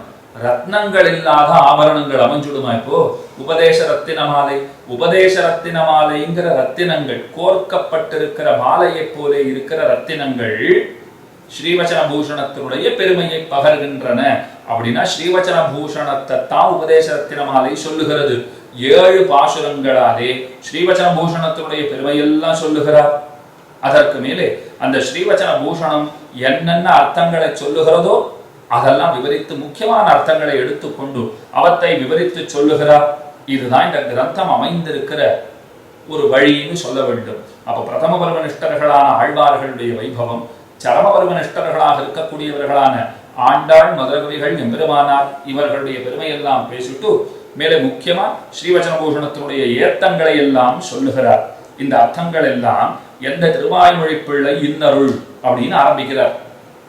எந்த திருவாய்மொழி பிள்ளை இன்னருளால் வந்த உபதேச மார்க்கத்தை சிந்த செய்து பின்னவரும் கற்க உபதேசமாய் பேசுகின்றேன் மன்னிய சீர் வெண்பாவில் வைத்து அப்படின்னு தொடங்கி பேசுறார். முடிக்கிறச்ச என்ன சொல்றார்? எந்த எதிராசர் இன்னருளால் சதிராக வாழ்ந்திடுவர் தாம். பூர்வாச்சாரியர்கள் போதமனுட்டானங்கள் கூறுமாறு வார்த்தைகளை கொண்டு நீர் தேடி இருள் தருமா ஞானத்தே இன்னும் முத்து வாழும் தெருள் தருமா தேசிகனை சேர்ந்து இந்த உபதேச ரத்தின மாலை தன்னை சிந்தை தன்னில் நாடும் சிந்திப்பார் எந்த எதிராசர் இன்னருளுக்கென்னும் இலக்காகி சதிராக வாழ்ந்திடுவர் தாம் அப்படின்னு அழகான பாசுரம். அப்ப இந்த உபதேச ரத்தின மாலையை கற்றவர்களுக்கு ராமானுஜருடைய பேரருள் அது தானாகவே கிட்டும் அப்படிங்கிற அர்த்தத்தை சொல்லுகிறார். அப்ப என்ன பாருங்கோ, எந்த திருவாய்மொழி பிள்ளை இன்னருளால் எதிராசர் இன்னருள் அது எல்லாருக்கும் கிட்டும். ஆச்சாரிய பிரசாதத்தாலே ராமானுஜருடைய பேரருள் நமக்கு வாய்த்தது. இந்த கிரந்தத்தின் மூலமாக எம்பெருமானார் பேரருள் உங்களுக்கும் வாய்க்கும் கிட்டும் அப்படின்னு உறுதிப்பட கூறுகிறார். தானே ஆர்த்தி பிரபந்தத்துல ரொம்ப ஆச்சரியமா பாடுறார். எந்த திருவாய்மொழி பிள்ளை இன்னருளால் உந்தன் உறவை உணர்த்திய பின் இந்த உயிர்க்கு எல்லா உறவும் நீ என்னே எதிராசா நிலை நில்லாததுண்டோ என் நெஞ்சு அப்படிங்கிறார். இவருக்கு எப்படி ராமானுஜர் அறிய பெற்றவராகிறார்? கீழே பார்த்தோமே, ராமானுஜ சதுர்வேதி மங்கலம், பவிஷ்யதாச்சாரியர் சந்நிதி. அந்த சந்நிதியை பார்த்து கொள்ளுகிற பொறுப்பை திருவாய்மொழி பிள்ளை அழகிய மணவாள நாயனாராகிற மணவாள மாமுனிகளிடத்திலே தானே கொடுத்தார். அப்ப ஆச்சாரியனாலே ராமானுஜனுடைய அனுகிரகங்கிறது சித்தித்ததுங்கிறார். இதை உபதேச ரத்னமாலையிலும் சொல்லுகிறார், ஆர்த்தி பிரபந்தத்திலும் சொல்லுகிறார், யதிராஜ வம்சத்தில கூட சொல்றார். ஸ்ரீமன் யதீந்திர தவதிவ்ய பதாப்ஜ சேவாம் ஸ்ரீசைலநாத கருணா பரிணாமதத்தாம் அப்படின்னு பாடுறார். என்ன அதை நிச்சயம் பண்ணி நிஷ்கர்ஷம் பண்ணி அந்த அர்த்தத்தை சொல்லுகிறார். அப்ப எம்பெருமானார் ஒருவரே உத்தாரகர், மத்தையோர் உபகாரகர். உத்தாரகராகிற எம்பெருமானாரை உபகாரகராகிற திருவாய்மொழி பிள்ளை காட்டியருளினார் அப்படின்னு இந்த இடத்துல அவர் சொல்லுகிறார். அஸ்மத் குரு தயாயாக யதீந்திராங்கி கிரியான்வயா தத்வதீபங்கிற கிரந்தம். அதில் வாதிகேசரி அழகிய மணவாள சீயர் அவர் இந்த அர்த்தத்தை தான் சொல்லுகிறார்.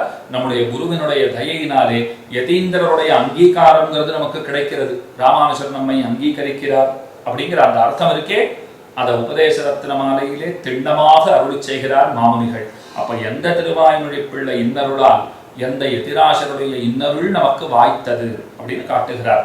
அந்தமிழால் நற்கலைகள் ஆய்ந்துரைத்த ஆழ்வார்கள், அவர்கள் அவதரித்த மாதங்கள், இந்த எல்லாருக்கும் சொல்லணுங்கிற பாரிப்பு. அதனால என்ன பண்ணினார், ஐப்பசி மாதம் தொடங்கி அதை அடைவே அருளி செய்கிறார்.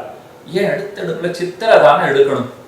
குழந்தைகளை கேட்டா கூட சொல்லுமே சுவாமி, சித்திரை, வைகாசி, ஆனி, ஆடி அப்படின்னு தானே கிரமம். இவரே ஐப்பசி மாதத்திலிருந்து ஆரம்பித்தார்னா மத்துள்ள வாழ்வார்களுக்கு முன்னே வந்துதித்து நத்தமிழால் நூல் செய்து நாட்டை உய்த்தவர்கள் முதலாழ்வார்கள். பெத்திமையோர் என்னும் முதலாழ்வார்கள் என்னும் பெயரிவர்க்கு நின்னதுலகத்தே நிகழ்ந்து பாசுரம் கொல்லியோ. அப்ப முதலாழ்வார்கள் முந்துர முன்னம் தோன்றியவர்கள், மற்ற ஆழ்வார்களுக்கு முன்னே பிறந்தவர்கள். அதனால ஐப்பசி மாதத்திலே அவர்கள் தோன்றினார்கள் என்பதனாலே முதல்ல ஐப்பசி மாதத்தை பற்றி பேசுகிறார். பொய்கையார் புதத்தார் பேயார் அவர்கள் தோன்றின மாதம் ஐப்பசியில் ஓணும் அவிட்டம் சதயமிவை ஒப்பிலவா நாள்கள் உலகத்தீர் எப்புவியும் பேசுபுகழ் பொய்கையார் பூதத்தார் பேயாழ்வார் தேசுடனே தோன்று சிறப்பால் அப்படின்னு பாடினார். அதற்கு பிற்பாடு ஐப்பசி ஆச்சுன்னா கார்த்திகை தானே, கார்த்திகையிலே பிறந்திருக்கக்கூடிய ஆழ்வார்கள் திருப்பாணாழ்வாரும் கலியனும் அவர் 2 பேர் கடைசியிலே தோன்றியவர்களாக இருக்கலாம். ஆனா இந்த ஐப்பசி மாசத்திலிருந்து எடுத்துண்டா ஐப்பசிக்கு அடுத்தது கார்த்திகை. அதனாலே அவர்களுடைய வைபவம் கார்த்திகையிலே ரோஹிணி நட்சத்திரத்திலே வந்தவரான திருப்பாணாழ்வார், கார்த்திகையிலே கிருத்திகை நட்சத்திரத்திலே வந்தவரான திருவங்க மன்னன், அவத்தையும் பாடுகிறார். அதற்கு பிற்பாடு ஆழ்வார்கள் திருநட்சத்திரங்களை எடுத்துக்கொண்டால் சில க்ஷேத்திரங்கள் முப்புரியூட்டின திருத்தலங்களாக இருக்கும். அது என்ன முப்புரியூட்டின திருத்தலம்னா ரொம்ப ஆச்சரியமான அர்த்தம். பகவத் பாகவத ஆச்சாரிய சம்பந்தம் பெற்றிருந்தால் அதைத்தான் முப்புரியூட்டின திருத்தலம்னு சொல்லுவார்கள். இப்ப பாருங்க, திருவோணம் இருக்கு, ரோஹிணி இருக்கு, புனர்வசு இருக்கு, சுவாதி இருக்கு. இதை ஞாபகத்திலே வைத்துக் கொள்ளுங்கள். இப்போ முப்புரியூட்டின திருத்தலம் அப்படின்னு சொல்றோம். அதை போல முப்புரியூட்டின திருநக்ஷத்திரங்கள் இங்கே நாம பார்த்துட்டு இருக்கிறது முப்புரியூட்டின திருநக்ஷத்திரங்கள். முப்புரியூட்டின திருநக்ஷத்திரங்கள்னால் பகவத் பாகவத ஆச்சாரிய சம்பந்தம் எவ்வகைகள் பெற்றிருக்கின்றனவோ அந்த நட்சத்திரங்கள் முப்புரியூட்டின திருநக்ஷத்திரங்கள். இப்போ ஸ்ரவண நட்சத்திரம், ரோஹிணி நட்சத்திரம், புனர்வசு, சுவாதி இவைகளை நினைவிலே கொள்ளுங்கள். ஸ்ரவணத்தில்தான் வாமனமூர்த்தி திருவவதரித்தார். அதே போல பொய்கை ஆழ்வாருடைய அவதாரம், பிள்ளலோகாச்சாரியருடைய அவதாரம் இதெல்லாம் ஸ்ரவண நட்சத்திரத்திலே தானே. அப்ப பகவானுடைய தொடர்பு இருக்கு, ஆழ்வார்களுடைய தொடர்பு இருக்கு. பொய்கை ஆழ்வார் தோன்றி இருக்கிறார். பகவத் பாகவத ஆச்சாரிய சம்பந்தம் பிள்ளலோகாச்சாரியரும் தோன்றி இருக்கிறார். அப்போ பெருமானாகிற பகவானாகிற அவனுடைய சம்பந்தம், பாகவதராகிற பொய்கை ஆழ்வாருடைய தொடர்பு, ஆச்சாரியராகிற பிள்ளலோகாச்சாரியருடைய தொடர்பு இதெல்லாம் சிரவணத்துக்கு இருக்கும் இல்லையோ. அப்ப முப்புரியூட்டின திருநக்ஷத்திரம். ரோஹிணின்னு எடுத்துக்கோங்க, கண்ணன் பிறந்திருக்கிறார், திருப்பாணாழ்வார் அவதரித்திருக்கிறார், திருக்கோட்டியூர் நம்பி, எங்களாழ்வான், பெரியவாச்சான் பிள்ளை போன்ற மகனீயர்கள் ஆச்சாரிய வரியர்கள் அவர்கள் அத்தனை பேரும் திருவவதரித்திருக்கிறார்கள். புனர்வசுன்னு எடுத்துக்கோங்க, ராமனுடைய அவதாரம் புனர்வசுவிலே, குலசேகர பெருமாள் தோன்றி இருக்கிறார். முதலியாண்டானும் எம்பாலும் புனர்வசுவிலே வந்தவர்கள். இப்ப பகவத் பாகவத ஆச்சாரிய சம்பந்தம்ங்கிறது இதுல இருக்கிறதே. சுவாதின்னு எடுத்துக்கோங்க, சிங்கப்பிரான் அவர் திருவவதாரம் பண்ணியிருக்கார். நரசிம்ம பெருமாள் பெரியாழ்வார் ஆணிதன்னில் சோதியனால் ஆதரிக்கும்னு தோன்றியவர். பெரிய திருமண நம்பி சுவாதி திருநக்ஷத்திரத்திலே வடக்கு திருவீதி பிள்ளையும் சுவாதியிலே வந்துதித்தவர். இதெல்லாம் முப்புரியூட்டின திருநக்ஷத்திரங்கள். இதை நினைவிலே கொள்ள வேண்டும். முதலாழ்வார்கள் 3 பேரும் பிரணவத்தை போல பிரதானராய் இருப்பவர்கள். பிரணவம் ஓங்காரம்னு சொல்றோமே, அதை போல பிரதானராக இருப்பவர்கள். துவாபராந்தத்துக்கும் கலியுக ஆதிக்கும் நடுவில் இருக்கிற சந்தின்னு சொல்வார்கள். அந்த சந்தியிலே அவர்கள் தோன்றினார்கள். திருமழிசைப்பிரான் அவர்களுக்கு தோல் தீண்டியான காலத்திலே அவரும் பிறந்துட்டார். மற்ற அத்தனை ஆழ்வார்களும் கலியுக ஆதியிலே அவதரித்தார்கள் அப்படின்னு சொல்லுகிறோம்.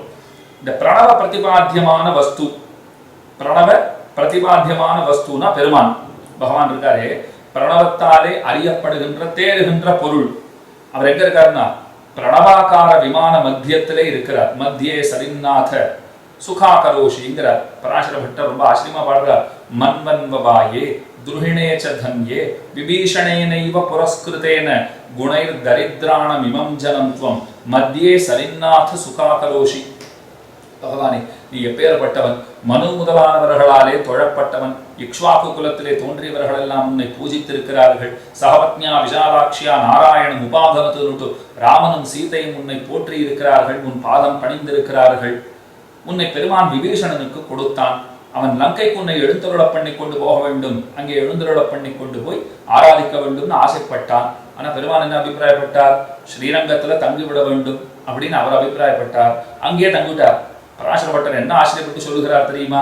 குணை தரித்திரான மிமம் ஜனம் துவம். நாங்கள்லாம் என்ன குணத்தோட இருக்கோமா? குணக்கேடர்கள், குணசூன்யர்கள். எங்களிடத்துல எந்த நன்மையும் கிடையாது.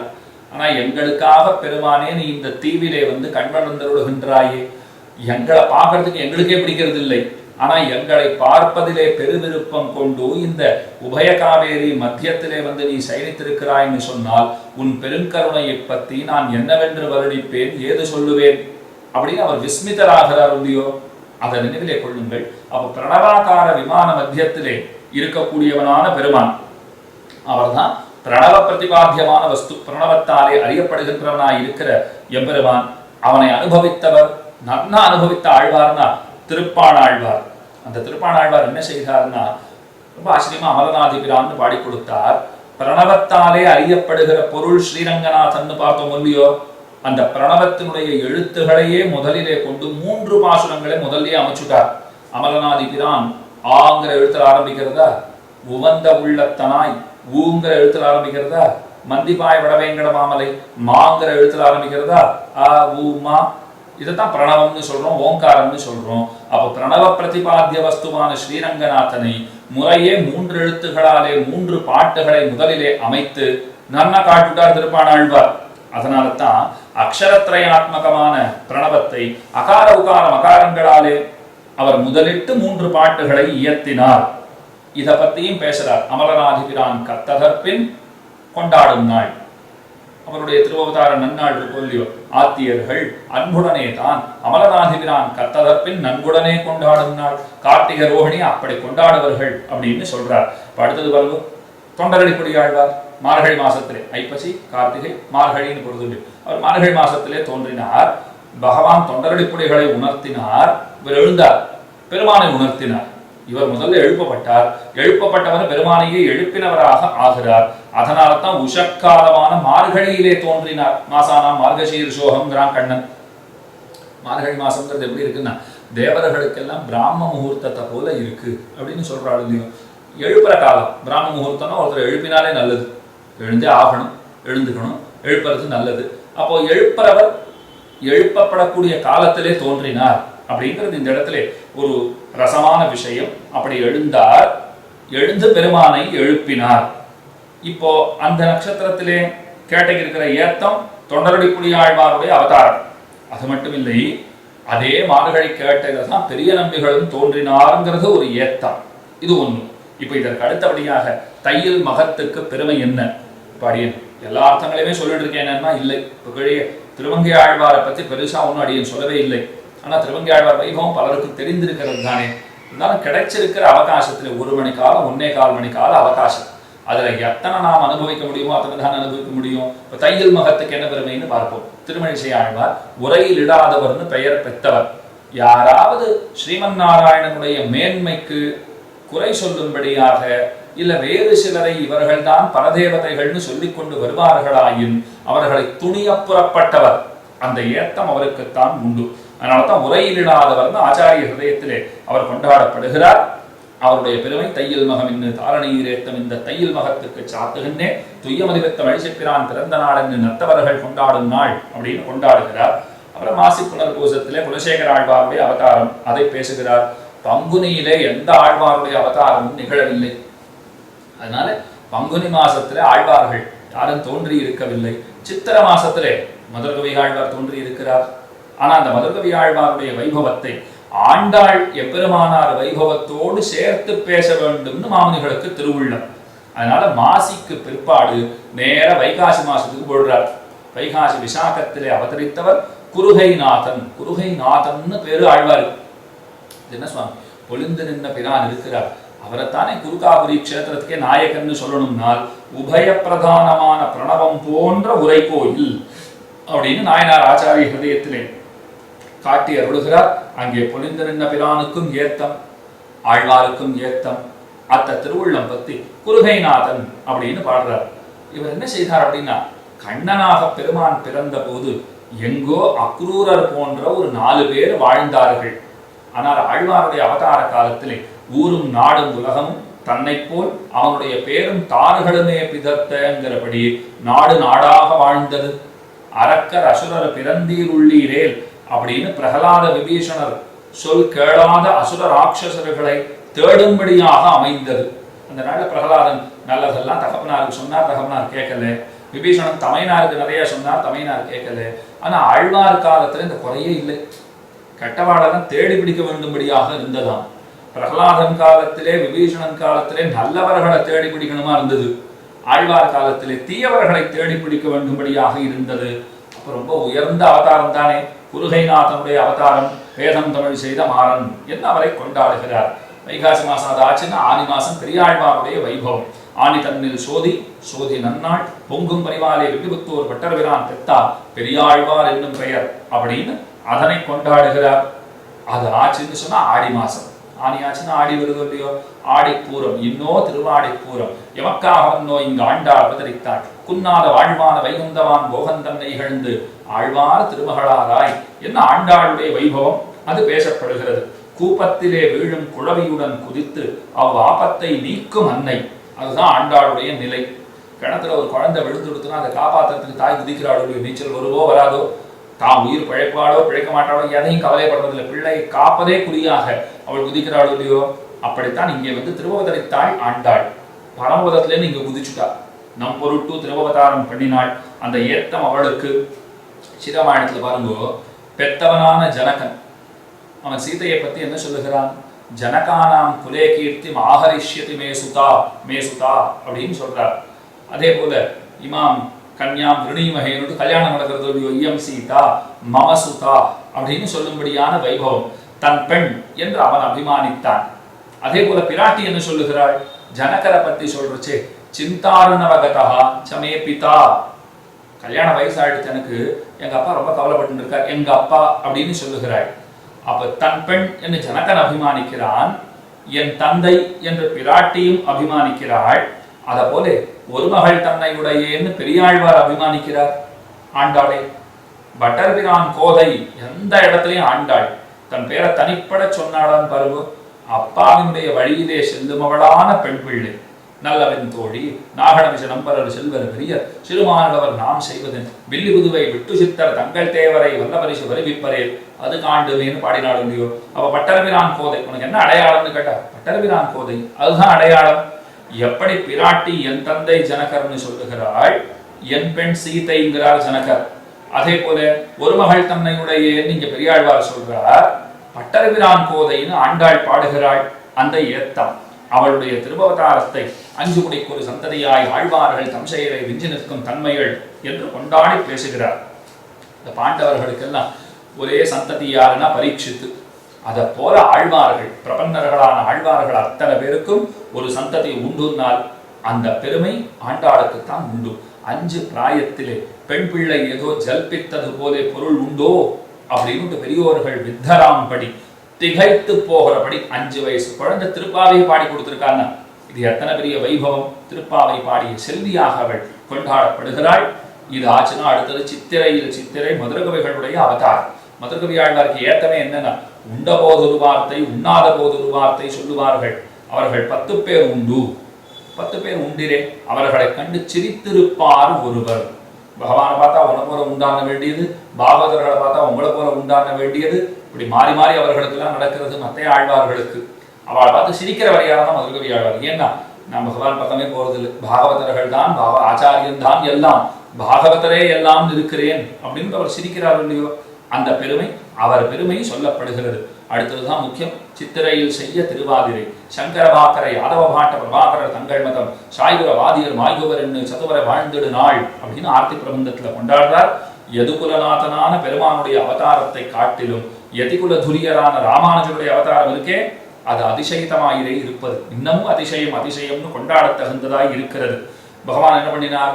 ஏதோ ஒரு அர்ஜுனனுக்கு நல்ல வார்த்தை சொல்லி திருத்தினார். இவர் என்ன செய்தார்? பார்வலையில் ஆசையுடையோர்க்கெல்லாம் ஆரியர்கள் கூறுமென்னு பேசி வரம்பறுத்த பெருமை இவருக்கு உண்டு. இவ்வளவு மட்டும்தானா? ராமானுஜர் தோன்றுவதற்கு முன்னமேயே இவருடைய அவதாரத்தாலே உலகமெல்லாம் வாழும் அப்படின்னு நாதமுனிகள் பேசியிருக்கார். குளப்படியிலே தேங்கினால் குருவி குடித்து போம், வீரநாராயணபுர தேரியிலே தங்கினால் நாடு வாழும் நாடு விளையும் அப்படின்னு பாடினார் இல்லையோ? இது நாதமுனிகளுடைய வார்த்தை. குளப்படி, மாட்டின் குழம்பின் அடியிலே தேங்குகிற தண்ணீர், அது எத்தனை பேர் தாகத்தை தீர்த்து விடும்? ஏதோ சில குருவிகள் வேணும்னா தாகத்தை தணித்து கொள்ளலாம். அதே வீரநாராயணபுர தேரி நன்னா வீராணம் ஏறி ஜம்முன்னு பல்கி பெருகி ஓடுகிறதுன்னு வச்சுக்கோங்க, நாடெல்லாம் வாழாதா? முப்போகம் விளையாதா? அப்படி ராமானுஜருடைய அவதாரம்ங்கிறது இந்த உலகமே வாழ்வதற்காக சம்பூரிய பிராணி சசியே பிரவகதி பகுதா தேசிகேந்திர பிரமோகைஹி அப்படின்னு எவ்வாறு இந்த அர்த்தத்தை தான் சொல்லுகிறார். அப்படிப்பட்ட ராமானுஜர் ஜெகஜீவன ஹேத்துவம் அவருக்கு என்ன உண்டு? உடையவருடைய சகல ஜெகஜீவன ஹேத்துவத்தை நாதமுனிகள் இவ்விதமாக அருளி செய்தார்.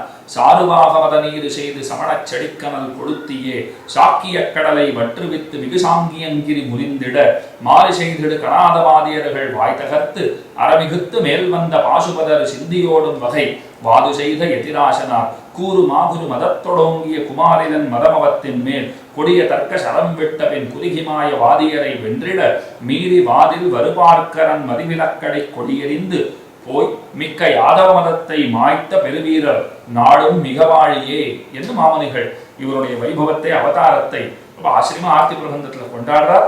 சித்திரையில் செய்ய திருவாதிரை உலகமெல்லாம் கொண்டாடுகிற அந்த திருநக்ஷத்திரம், திருநக்ஷத்திரம்னு சொன்னாலே ராமானுஜருடைய திருவவதார நன்னாள் தான், அதனை கொண்டாடுகிறார்.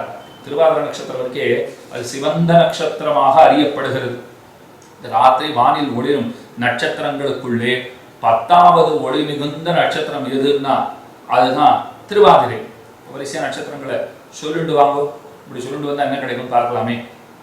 அஸ்வினி, பரணி, கிருத்திகை, ரோஹிணி, மிருகசீர்ஷம், திருவாதிரை அப்படின்னு 6வது நட்சத்திரமாக திருவாதிரை இருக்கிறது. இப்ப ஆச்சாரியர்களுக்குள்ளே பாருங்க, நாதமுனிகள், உய்யக்கொண்டார், மணக்கால் நம்பி, ஆளவந்தார், பெரிய நம்பிகள், ராமானுஜர் 6வதாக ஆச்சாரிய பரம்பரையிலே மன்னி வீர்த்திருப்பவர் எம்பெருமானார். நட்சத்திரங்களுக்குள்ளே 6வது நட்சத்திரம் திருவாதிரை, ஆச்சாரியர்களுக்குள்ளே 6வதாக இருக்கக்கூடியவர் பகவத் ராமானுஜர். இது ஒண்ணு. ஒளி மிகுந்த நட்சத்திரங்களுக்குள்ளே 10வது இடம்னு கீழே சொன்னேன். இப்ப ராமானுஜரை கணக்கு போடுவோமா? பெரிய பெருமாள், பெரிய பிராட்டியார், சேனமுதன்மையார், நம்மாழ்வார், சிவன் நாதமுனிகள் 5ஆச்சு. உய்யக்கொண்டார், மணக்கால் நம்பி, ஆளவந்தார், பெரிய நம்பி, ராமானுஜர் 10வதாக அவர்தான் கணக்கிடப்படுகிறார். அப்போ ஒளி மிகுந்த நட்சத்திரங்களுக்குள்ளே 10வது நட்சத்திரம் திருவாதிரை. ஆச்சாரிய பரம்பரையிலே 10ஆம் இடம் பிடித்திருப்பவர், 10ஆம் இடம் பிடித்திருப்பவர்னா கடைசியா வந்தவர்னு அர்த்தம் பண்ணிக்கூடாது, மிகச் சிறந்தவர் இவரே, 10வது ஸ்தானத்திலே இருப்பவர் அப்படிங்கிற அர்த்தம் இந்த இடத்திலே நாம் கொள்ள வேண்டும். திருவாதிரைங்கிறது சிவந்திருக்கிற நட்சத்திரம். அதற்கே ஆங்கிலத்திலே சூப்பர் ரெட் ஜெயிண்ட் அப்படின்னு பெயர் வைத்திருக்கிறார்கள். பெரிய செம்பூதம், பூதபுரியிலே வந்திருக்கிறவர் இவர். இவரும் ஒரு செம்பூதம்னு சொல்லலாம். எப்படின்னா காஷாய சோபி கமனீய சிகானிவேஷம் தண்டத்ரயோஜ்வலகரம் விமலோபவீதம் உத்யத்தினேஷ நிபுமுல்லசதூர்த்வம்ரம் ரூபம் தவாஸ்து யதிராஜ திருஷோர் மமாக்ரேன்னு கொண்டாடுறோம் இல்லையோ? அரைச்சி வந்த வாடை ஆச்சரியமா அதை அணிந்திருக்கக்கூடியவர், காஷாய வஸ்திரத்தை தரித்திருப்பவரான பெருமான். அந்த ஏத்தம் எம்பெருமானாருக்கு உண்டோ இல்லையோ? அப்போ திருவாதிரையிலே வந்தவர், சிவந்திருக்கிற திருவாதிரை, சிவந்த வடிவத்தை உடையவரான ராமானுஷர். இதற்கு பிற்பாடு மணவாள மாமுனிகள் உபதேச ரத்தின மாலையிலே திருவாய்மொழியை காத்த குணவாளர்களை எல்லாம் சொல்லுகிறார். யார் யாரெல்லாம் திருவாய்மொழியை காத்தார்கள், திருவாய்மொழிக்கென்று தோன்றி இருக்கக்கூடிய 5 வியாக்கியானங்கள், அதை பத்தி எல்லாம் பேசுகிறார். அதற்கு பிற்பாடு நம்பிள்ளையினுடைய வைபவம், துண்ணுபுகழ் கந்தாடை தோழப்பர் தொன்முகப்பார் என்ன உலகாரியனோ வெண்ணுரைக்க பின்ன உலகாரியன் என்னும் பேர் நம்பிள்ளை கோங்கி விலகாமல் நின்னதென்னும் மேல், அந்த சரித்திரம் சொல்லப்படுகிறது. நம்பிள்ளையினுடைய வைபவத்தை பறக்க பேசுகிறார். அதற்கு பிற்பாடு வடக்கு திருவீதி பிள்ளை, ஸ்ரீ கிருஷ்ணபாத குரு அப்படின்னு கொண்டாடுகிறோமே, அந்த பெரியவர் தம்முடைய ஆச்சாரியருடைய அனுகிரகத்தாலே பிறந்த பிள்ளைக்கு அத்திகிரி அருளாளர் அனுமதியோன் வாழியேன்னு கொண்டாடப்படுகிறவரான விடலோகாச்சாரியர் சாட்சாத்து தேவப்பெருமானுடைய அவதாரம். அந்த குழந்தைக்கு ஆச்சாரியர் பெயரையே சூட்டினார். அதைத்தான் மாமுனிகள் உபதேச ரத்ன மாலையிலே பதிவு செய்கிறார். அன்பாலன்ன திருநாமத்தை ஆதரித்து மண் புகழ் மைந்தற்கு சாத்துகையால் வந்து பறந்தது எங்கும் இந்த திருநாமம் இங்கு லோகாச்சாரியர் பிள்ளை அப்படின்னு. லோகாச்சாரியர் நம்பிள்ளை திருநாமம், அவர் அனுகிரகத்தாலே பிறந்த பிள்ளை, லோகாச்சாரியர் பிள்ளை என்று பெயர் சாற்றினார், திருநாமம் சாற்றினார். அந்த சரித்திரம் சொல்லப்படுகிறது. அந்த விடலோகாச்சாரியர் அஷ்டாதச ரகசியங்களை நம் பொருட்டு கொடுத்திருக்கிறார். 18 கிரந்தங்களை நம் பொருட்டு அருளி செய்திருக்கிறார். அந்த கிரந்தங்களுக்குள்ளே ஸ்ரீவச்சனபூஷணத்திற்கு இருக்கக்கூடிய தன்னேத்தம் அது ரொம்ப ஆச்சரியமா பேசுகிறார். 7 பாட்டுகளாலே அதனுடைய பெருமைகளை எல்லாம் சொல்லுகிறார். அந்த ஸ்ரீவச்சனபூஷணத்தினுடைய அர்த்தங்களை 11 பாட்டுகளாலே நமக்கென்று காட்டி கொடுக்கிறார். ஸ்ரீவச்சனபூஷணம் இந்த கிரந்தத்தினுடைய திருநாமமே எத்தனை போக்கியமா இருக்குன்னு பாருங்க. என்னென்ன உயர்ந்த அர்த்தங்களை, ஸ்ரீவச்சனபூஷணத்தினுடைய அர்த்தங்களை சிந்தித்தாலே வருகின்ற சுவை ஒன்று, அவற்றை வாய் கொண்டு செப்பினால் வருகின்ற சுவை ஒன்று, இப்படி பல்கலை கடலாகத்தான் இந்த சாஸ்திரம் இருக்கிறது. முத்திநெறி மறைத்தமிழின் சகலார்த்தங்களையும் லோகாச்சாரியர் மொழிந்தருளும் பாங்கினை எண்ணி அதனை நினைந்து நைந்து உருகுகின்றார் இன்னமுதன்ன அரங்கனாருக்கு ஈடுரைத்த பெருமானான மாமுனிகள். அதனாலே அந்த பாவனா பிரகர்ஷத்தாலே ஸ்ரீவச்சனபூஷணத்தினுடைய அந்த பெருமைகளை பலவாறாக எடுத்து சொல்லுகிறார். ஆச்சாரியாபிமானமே உத்தாரகம், இதுதான் ஸ்ரீவச்சனபூஷணத்திலே தேறின சாரமான அர்த்தம். வேதார்த்தம் அறுதியிடுவது அப்படின்னு ஆரம்பிக்கிறார். ஆச்சாரியாபிமானமே உத்தாரகம் முடிக்கிறார். ரெண்டுத்தையும் சேர்த்துக்கோங்க. வேதார்த்தம் அறுதியிடுவது, ஆச்சாரியாபிமானமே உத்தாரகம். வேதார்த்தம் எதை நன்னா ஸ்திரப்படுத்தி சொல்லுகிறது, திடமாக எந்த அர்த்தத்தை சொல்லுகிறதுன்னு கேட்டால் ஆச்சாரியாபிமானமே உத்தாரகம்ங்கிறதான் சொல்லுகிறது. ஆச்சாரியருடைய அபிமானத்துக்கு இலக்காகி இருக்கை, அதுதான் ஏத்தம், அதுதான் பெருமை. அந்த அர்த்தத்தை தான் இறுதியாக சொல்லுகிறார். ஆச்சாரியரிடத்துல அபிமானமோடு இருங்கோள் அப்படிங்கிற அர்த்தத்தை காட்டுகிறார். ஞானம் அனுஷ்டானமிவை நன்னாகவே உடையனான குருவை அடைந்தக்கால் மாநிலத்தீர் தேனார் கவல திருமாமகள் கொழுனன் தானே வைகுந்தம் தரும். ஆச்சாரிய சம்பந்தம் இருக்குன்னு சொல்லிட்டா அந்த சம்பந்தமே பேற்றை பெற்று தாராதோ. அந்நேரறிந்து பதில் ஆசை இன்னி ஆச்சாரியனை பிரிந்திருப்பாரார் மனமே பேசு. ஆச்சாரியனை பார்த்துக்கோங்கோ, அவருக்கு வேண்டியதெல்லாம் செய்யுங்கோ, சுஷ்ரூஷைகள் எல்லாம் பண்ணுங்கோ, அவரிடத்துல உபதேசங்களை பெற்றிடுங்கோள், அதுவே உஜ்ஜீவனத்திற்கு ஹேத்து அப்படிங்கிறத நன்கு நமக்கென்றவர் உபபாதி தருளுகிறார், காட்டி அருளுகிறார். கடைசியிலே பலன் சொல்லுகிறார். இந்த கிரந்தத்தை கற்றவர்களுக்கு எம்பெருமானாருடைய இன்னருள் அது நிச்சயம் உண்டுங்கிறார். அதை சொல்றதுக்கு முன்ன முக்கியமான ஒரு கருத்தை தெரிவிக்கிறார். முன்னோர் மொழிந்த முறைதப்பாமல் கேட்டு பின்னோர்ந்து தாமதனை பேசாதே தம் நெஞ்சில் தோத்தினதே சொல்லி இது சுத்த உபதேச வரமாத்ததென்பர் மூர்க்கராவார். கோபமே வராதவர்னு அறியப்படுகிறவரான மாமுனிகள். அவர் கொஞ்சம் கோபப்பட்டு பேசியிருக்காருங்கிறது இந்த பாசுரம் தான். அவர் சொல்றார், பூர்வாச்சாரியர்கள் என்ன பேசி இருக்கிறார்களோ அதைத்தான் நாம பேச வேண்டும், அந்த வழியிலே தான் நாம் பேச வேண்டும். பூர்வாச்சாரியர்களுடைய கருத்துக்களைத்தான் நாம் எடுத்து இயம்ப வேண்டுமே தவிர மனம் போனபடிக்கு தப்பு தப்பான அர்த்தங்களை சொல்லுவதுங்கிறது கூடாது.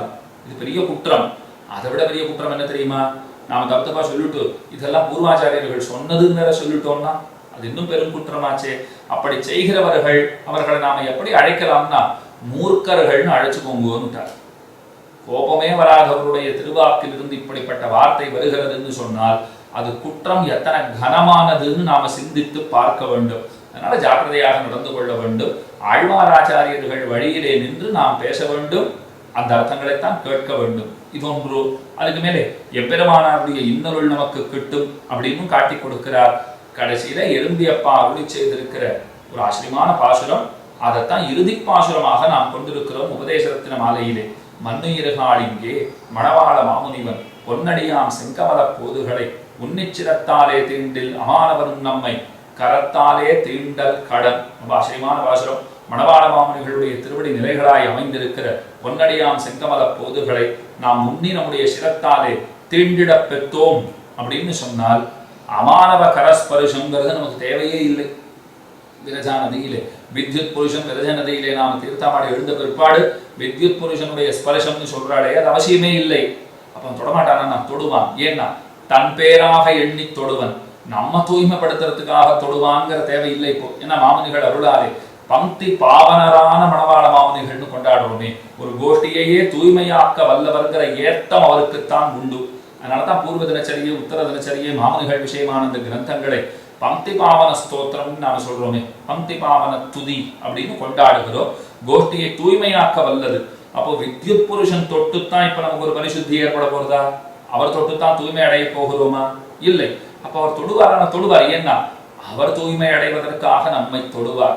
மண்ணுயிர்காள் இங்கே வடவாள மாமுனிவன் பொன்னடியாம் செங்கமல போதுகளை முன்னிச் சிரத்தாலே தீண்டில் அமானவன் நம்மை கரத்தாலே தீண்டல் கடன்.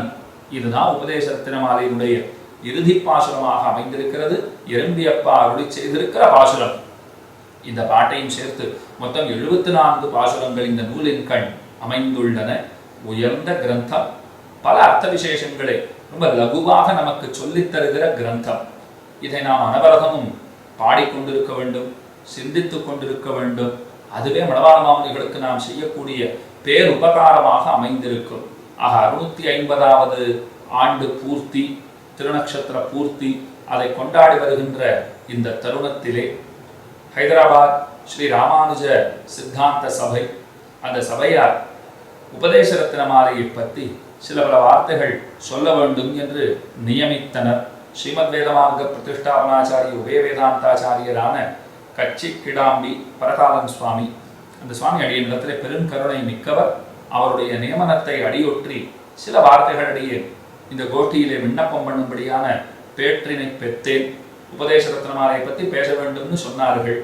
உபதேச ரத்னமாலையை பற்றி ஸ்ரீசைலேஷ தயாபாத்திரம் அப்படிங்கிற மாத இதழ், அதிலே ஸ்ரீமத் உபயவே புத்தூர் ரகுராமன் சுவாமி ஆசிரியமாக ஸ்ரீமத் வேதமார்க்க பிரதிஷ்டாபனாச்சாரிய உபய வேதாந்தாச்சாரியரான கீர்த்தி மூர்த்தி வாதமிருத வருஷி வேளுக்குடி வரதாச்சாரிய சுவாமியினுடைய ஒரு ஆசிரியமான வியாசம் அதனை பதிப்பித்திருந்தார். அந்த வியாசத்தின் துணை கொண்டு சில வார்த்தைகளை இந்த கோஷ்டியிலே இயம்பினவன் ஆனேன்.